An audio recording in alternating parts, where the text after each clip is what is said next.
탈북어민 북송 사건을 수사하는 검찰이 김현철 전 통일부 장관을 소환 조사했습니다. 문재인 정부 청와대 윗선 수사가 턱밑까지 다다른 모습입니다. 나혜인 기자입니다.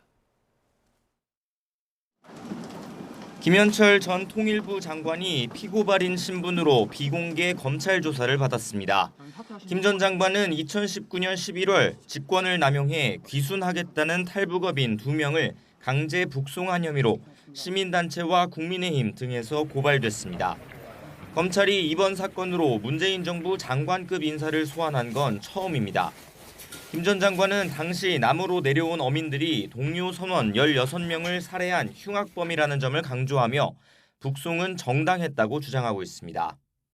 기순 의사를 밝혔지만은 그 기순 의사의 진정성으로 인정하기는 어렵다라는 것이 정부의 판단이었습니다.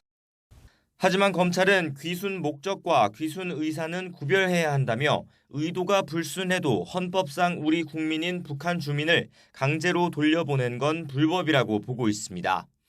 김 전 장관을 시작으로 지난 정부 고위직들은 잇따라 검찰에 불려나올 것으로 보입니다. 서호 전 통일부 차관과 김육은 전 청와대 국가안보실 1차장, 김준한 전 국가정보원 3차장 등 차관급들은 이미 조사를 받았습니다.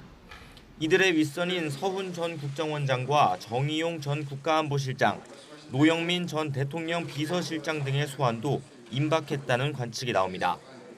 북송 사건 1년 뒤 벌어진 서해 공무원 피살 사건 역시 문재인 정부 안보 라인을 겨누고 있습니다.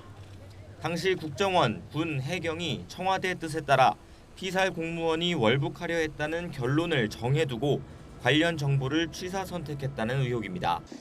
다만 여러 부처가 관련돼 있고 지난 1일부터 시작된 대통령 기록관 압수수색이 예상보다 길어지면서 수사 속도는 비교적 더딘 상황입니다.